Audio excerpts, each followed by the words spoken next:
और प्रीति बेटा, क्या बात है? 8 महीने बाद तो तुम आई हो और बड़ी गुमसुम बैठी हो चुप चुप। पापा कुछ नहीं, वो बस ऐसे ही। बेटा, इन हाथों ने आपको खिलाया है, इन हाथों में बड़ी हुई हो तुम। मैं तुम्हारा चेहरा देख के बता सकता हूँ बेटा कि सब कुछ ठीक नहीं है। बता मेरे बच्चे, क्या बात है, बता। पापा, बात वो है कि सुनीता का रिश्ता पक्का हो गया। बड़ी खुशी की बात है, हैं? इससे बड़े खुशी की बात क्या हो सकती है बेटा? पापा, मैं भी यही चाहती थी कि सुनीता की शादी जल्द से जल्द हो जाए, उसे कोई अच्छा सा लड़का मिल जाए। माँ बाबा 4 साल से बहुत परेशान थे, उसके लिए रिश्ता देख रहे थे।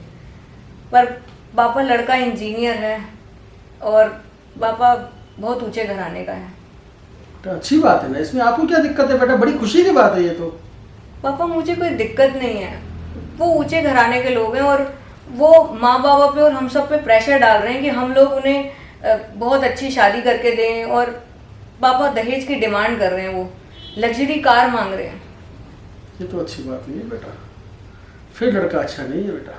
पापा, वही तो मैं माँ को समझा समझा के दुखी हो गई हूँ। और ऊपर से भैया भाभी ने अपना शेयर दे दिया सिद्धार्थ के ऊपर, और मेरे ऊपर तो वो और प्रेशर बना रहे हैं। माँ तो मुझे दिन रात ताने दे रही है कि तुम्हारे पापा ने वादा किया था कि शादी में कार देंगे। उस रिश्ते वाले की बदौलत पापा मैं दिन रात सुनती हूँ। और वो बोल रही हैं कि जो मेरी शादी में दहेज नहीं आया उसके कारण सुनीता की शादी अच्छे से नहीं हो पाएगी। अगर मेरी शादी में अच्छा दहेज आता तो सुनीता की शादी में वो ही दहेज देती। पापा मुझे बहुत ताने दे रही है। बेटा ऐसा है, बहन जी पुराने ख्यालों तो की है, थोड़ा लेन देन में विश्वास रखती है, पुराने ख्यालों की है ना बेटा। कोई बात नहीं, सब ठीक हो जाएगा। मैं सिद्धार्थ को बुलाऊंगा ना बेटा, मेरा दामाद बहुत अच्छा है, बहुत अच्छा लड़का है, तो समझा दूंगा, हैं? आपकी मम्मी भी ठीक हो जाएगी। कोई बात, बस बस बस मेरे बेटा, बड़े थके थके लग रहे हो, हैं? लो बेटा चाय। थैंक यू पापा। वो पापा, एक बात ही है कि वो सुनीता की शादी के कार्ड देने गया था ना, तो इसीलिए थोड़ा थक गया। प्रीति ने बताया था मुझे बेटा। हाँ, वो आपको गुड न्यूज़ मिली गई होगी। बेटा मैंने सुना है कि लड़का इंजीनियर है। हाँ पापा, लड़का इंजीनियर है। बड़े रईस खानदान से है। बेटा, प्रीति बता रही थी कि उन्होंने कुछ मांग भी रखी है। हाँ पापा, वो लोग यही कह रहे थे कि शादी में रोटी अच्छे से हो जाए, और लड़कों की कार की डिमांड थी, लग्जरी कार की। बेटा ऐसा है, तुम्हारे घर का मामला है, ठीक है? अरे मेरा पापा, बोलना नहीं बनता। अपना घर का मामला, हमारा घर का मामला है पापा। लेकिन बड़ा होने के नाते मैं कुछ समझाऊंगा बेटा। जी बोलिए। देखो, सुनीता की अगर प्रीति होती ना तो भी मैं ऐसे ही समझाता। जी पापा। बेटा, ये दहेज के लालची लोग हैं ना, ये अच्छे नहीं होते बेटा। आज इन्होंने गाड़ी मांगी है, कल कुछ और मांगेंगे। लड़की संस्कारी है बेटा, पढ़ी लिखी है, आप समझ रहे हो? ऐसे किसी घर को कैसे लड़की दे देंगे हम? थोड़ा इंतजार करो, माता रानी पे विश्वास रखो, ठीक है? और अच्छा लड़का मिलेगा आपको। हाँ पापा, आपकी ये बेटा मैं एक फिर बता दूं, ये दहेज के लोभी, चील कौए, ये गिद्ध हैं। इसको प्रलोभन को बढ़ावा मत दो बेटा, तुम उनकी बात मत मानो बेटा, ये ठीक नहीं है। लड़की में कोई कमी नहीं है। और थोड़ा रुक जाओ, जहाँ इतना रुको थोड़ा और रुक जाओ। पापा, आपकी बात बिल्कुल ठीक है, लेकिन पापा आप भी तो जानते हैं ना, ये सब किताबी बातें हैं। और जो भी दहेज तो आजकल इतना कॉमन है, चाहे लोअर क्लास हो, अपर क्लास हो या मिडिल क्लास हो, दहेज तो मांगते ही हैं। चाहे बोल के लें या चाहे बिना बोले लें, मांगते जरूर हैं पापा। अगर ये सब नहीं होता तो बाद में परेशानी होती है। पापा, आप तो जानते हैं कि ये घर के बड़ों का डिसीजन है, इसमें मैं कुछ नहीं कर सकता। और भैया ने भी मुझे यही बात बोली है कि जब तक घर के बड़े हैं तो हमें बीच में बोलने का कोई मतलब नहीं है। और पापा, घर वाले चाहते हैं मैं कंट्रीब्यूशन करूं, इसलिए मैं आपके पास आया हूं। और मुझे पता है आप घर के अपने हैं, तो बस मैं आपसे एक ही रिक्वेस्ट करना चाहता हूं पापा, आप मुझे 10-15 लाख रुपए दे दीजिए। बेटा मैं कहाँ से 10-15 लाख रुपए दूंगा? आपको पता है काम धंधी गलत क्या चल रही है आजकल। पापा, मैं भी आपसे यही कह रहा हूँ पापा, लॉकडाउन में आप जानते हैं मेरे बिजनेस में कितना नुकसान हुआ है। और जब प्रीति की डिलीवरी हुई है उस टाइम भी मेरा कितना पैसा गया है। और उसके बाद पिछले महीने देखो सुनीता की कितनी तबीयत खराब थी पापा, मेरा जितना बचा कुचा पैसा था वो भी चला गया पापा। अब तो मेरे पास 1 रुपए की भी सेविंग नहीं बची पापा। मैं कहाँ से लाऊं बेटा? पापा देखो, मुझे आपको बोलते हुए अच्छा तो नहीं लगता पापा, लेकिन आप घर पे अकेले ही तो हैं। और आप ये 4 BHK फ्लैट का क्या करना है आपको? आप एक काम करिए ना, इसे बेच दीजिए या लोन पे दे दीजिए, तब तक आप हमारे साथ रह लीजिए। कैसी बात कर रहे हो बेटा? मैं तुम्हें दहेज देने के लिए मना कर रहा हूँ, तुम मुझे बाहर बैठने के लिए कह रहे हो? पापा कोई परेशानी की बात नहीं है पापा, आप मेरे घर के पास में रहेंगे तो आप प्रीति से मिल लेंगे और बच्चों से भी मिल लेंगे। आप मेरी बात को समझने की कोशिश करिए, प्रीति भी आपसे मिल लिया करेगी ना। वाह बेटा वाह, लड़की को चील कौओं का मत दो, दहेज एक कलंक है। मैं फिर कह रहा हूं, दहेज कलंक है बेटा। रिश्ता अच्छा मिल जाएगा आपको। आप मुझे सलाह दे रहे हो घर बेच के मैं आपको पैसे दे दूं? मैं दहेज देने के लिए खुद मना कर रहा हूं आपको। पापा आप तो बस अपने कर्तव्यों से दूर भागने की पड़ी रहती है आपको। जब मेरी शादी हो रही थी तब आप रिश्ते वाले ने यही बोला था कि आप हमें कार देंगे, लेकिन हमें तो कोई साइकिल तक नहीं मिली पापा। प्रीति को दहेज में देने वाले थे आप, वही आप सुनीता को दे दीजिए, बस इतनी सी तो बात है। बेटा सामाजिक बुराई है दहेज, पापा कलंक है दहेज। अरे पापा कलंक बलंक कुछ नहीं होता पापा, कहने की बात है। दहेज सब लोग लेते हैं, और आप नहीं देना चाहते तो आप बता दीजिए, वरना मैं प्रीति को भी आपके घर पे लाके छोड़ चील दूंगा। कौए आपकी बहन को तंग करेंगे बेटा। अरे पापा ये चील कौवे कुछ नहीं होते पापा, दहेज चलता है अपर क्लास हो, मिडिल क्लास हो, लोअर क्लास हो। आप अपने कर्तव्यों से दूर मत भागो, आप मुझे 10-15 लाख दो, वरना अगर मेरी बहन सुनीता खुश नहीं रहेगी ना तो आपकी बेटी प्रीति भी कभी खुश नहीं रहेगी, समझ रहे हो? आपको पैसे देना है दो, वरना आपकी बेटी यहीं पड़ी रहेगी प्रीति। अगर मेरी बहन खुश नहीं हुई ना तो आपकी बेटी भी कभी जिंदगी भर खुश नहीं रह पाएगी, समझे? और अपनी बेटी को जिंदगी भर घर पे पालना। जैसे मैं अपने घर सर पे अपना कोई कलंक लेके नहीं बैठ सकता ना कि मैं अपनी बहन की शादी में नहीं दे पाया, तो आप भी अपनी बेटी का कलंक जिंदगी भर अपने सर पे लेकर बैठना, समझे? अगर आप चाहते हो मैं इस घर पे दोबारा आऊं तो मुझको 10-15 लाख देना, वरना मैं इस घर पे दोबारा लौट कर नहीं आऊंगा। पड़े रहो यहीं पर और अपनी बेटी को लेकर साथ में।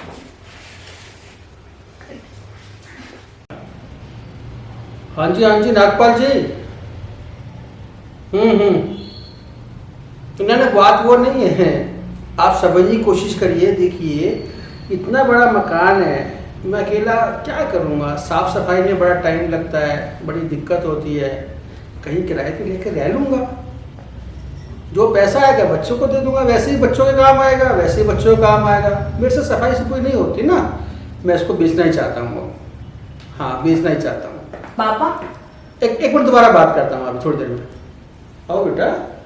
पापा ये आप क्या कह रहे हैं? आप ये घर बेच देंगे? पापा आप बेघर हो जाए, मैं उस घर में कभी नहीं जाऊंगी। ऐसा मत कर बेटा, हमारे परिवार में कभी किसी का तलाक नहीं हुआ बेटा आज तक। पापा पर वो लोग आपको इतना प्रेशराइज कर रहे हैं, मैं उस घर में नहीं जाऊंगी, मुझे बहुत दुखी करते हैं। बेटा मुझे जीते जी मत मार बेटा, मुझे मरने से पहले मत मार बेटा, मैं तेरी माँ को क्या मुंह दिखाऊंगा? पापा आप हाथ क्यों जोड़ रहे हैं? बेटा पापा अपने बेटे का ख्याल रख बेटा, ये सब तुम्हारे लिए है मेरे बच्चे, मैं क्या करूँ? पापा बिक जाने दे बेटा, सब कुछ बिक जाने दे, तेरा घर बस जाए बेटा। तेरे ससुराल वाले खुश हो जाएंगे, सुनीता की शादी हो जाएगी। मुझे मरने से पहले मत मार बेटा, अपने घर जा, कोई बात नहीं, मैं किराए पे रह लूंगा। ठीक है पापा आप मत रोइए, मैं चली जाऊंगी।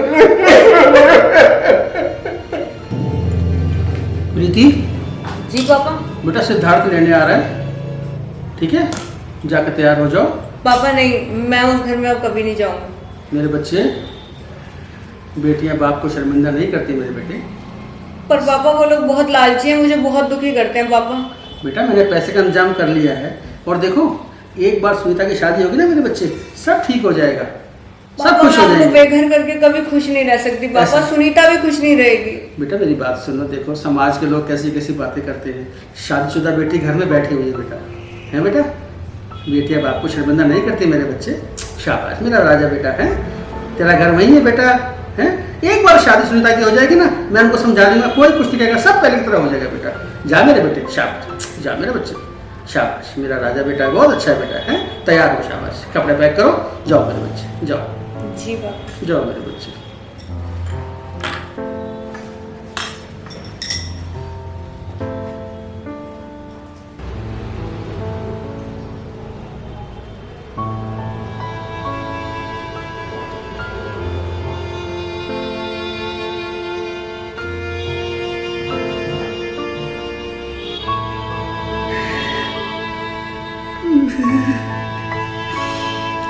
दुनिया को सीख देता रहा दहेज बुरी बात है, अपनी ही लड़की मैंने इनके हाथ में सौंपी।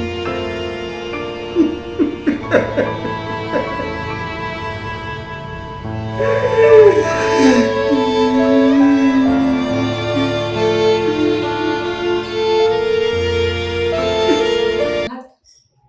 लिए पानी लेके आओ। नहीं नहीं, कोई पानी की जरूरत नहीं। आ गए 4 दिन बाप के घर में रह क्या कर। ये आप कैसे बात कर रहे हैं? आप मुझसे इतना नाराज क्यों हैं? आपको मम्मी ने कुछ कहा है क्या?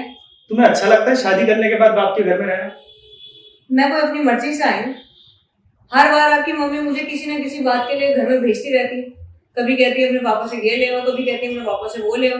इस बार तो हद ही हो गई है। शादी सुनीता की है, मेरे पापा को क्यों अपना घर बेचेंगे? आप लोग किस तरह की डिमांड कर रहे हैं? आप लोग एक बात तो सोचिए, आपकी खुद की बहन है, आप मेरे साथ इस तरह करते हुए एक मर्तबा भी नहीं सोच रहे कि मैं भी तो एक लड़की हूँ, मैं भी किसी की बेटी हूँ। तुम ना मेरी बहन की चिंता मत करो, ठीक है? मेरे को तुम्हारे पिता से बात करनी बस। सुनीता मेरी भी बहन है। अरे मैं जानता हूँ सुनीता कितनी तुम्हारी बहन। अगर तुम्हें मेरी बहन की चिंता होती ना, तुम और अच्छे घर में करवाते। तुम तो चाहते हो कि किसी गरीब के घर में भेज दूँ पैसे कैसे देने के बाद। इल्जाम लगा रहे हैं आप मुझ पर? तुम्हारे आप पापा खुद चाह- जानते हैं कि मैंने सुनीता के लिए दिन रात कितने रिश्ते ढूंढे हैं। अरे तुमसे घर के काम तो होते नहीं है, बाहर के काम करोगे, सुनीता के रिश्ते तुम ढूंढोगी। अगर माँ बाप ने ढूंढ दिया है तो कम से कम अपने पापा से इतना तुमसे कहा नहीं जा रहा कि 4 रुपए दे दो, वो भी तुम्हारे बाप से नहीं दिए जा रहे। मुझे बहुत शर्म आती है कि मैं अपने पापा पे शादी होने के बाद भी डिपेंड, हर एक छोटी छोटी जरूरतों के लिए मेरी ईगो इतनी हर्ट होती है कि अपने पापा के आगे हाथ फैलाना चाहिए। तुम कहीं से अपने बाप के ऊपर डिपेंड नहीं हो। जो जो दहेज तुम्हारे पापा को तुम्हारी शादी में देना चाहिए था, वही हम सुनीता की शादी में ले आए। इसमें दूसरी कौन सी बात है? पर मेरी शादी का दहेज ना मिलने से सुनीता की शादी में दहेज का कोई मतलब नहीं है। ये कौन सा रिवाज है कि एक लड़की की शादी का दहेज आप उठा करके अपनी लड़की की शादी में देंगे? अरे कैसे कोई मतलब नहीं है? वो रिश्ते वाली ने कहा था कि हम तुम्हें कार देंगे, तुम्हारे बाप ने तो एक साइकिल करनी थी, तो वही चीज हमने अब मांग ली, तो इसमें कौन सी बात पलट गई? जब आपकी इतनी हैसियत नहीं कि आप कार खरीद सको, तो इसके लिए आप शादी ढूंढोगे? अपनी जबान में नीचे करके बात करो, ठीक है? इस तरह से बात करते तुम्हें ये तक नहीं पता। मेरी माँ बिल्कुल सही कहती थी, बिना माँ की बेटी ना बिल्कुल ऐसी होती है, बिना संस्कार की। जाओ अपने बाप को बुला के लाओ, तुमसे बात करूंगा मैं, घर चल के बात करता हूँ तुमसे। जाओ बाप को बुला के लाओ।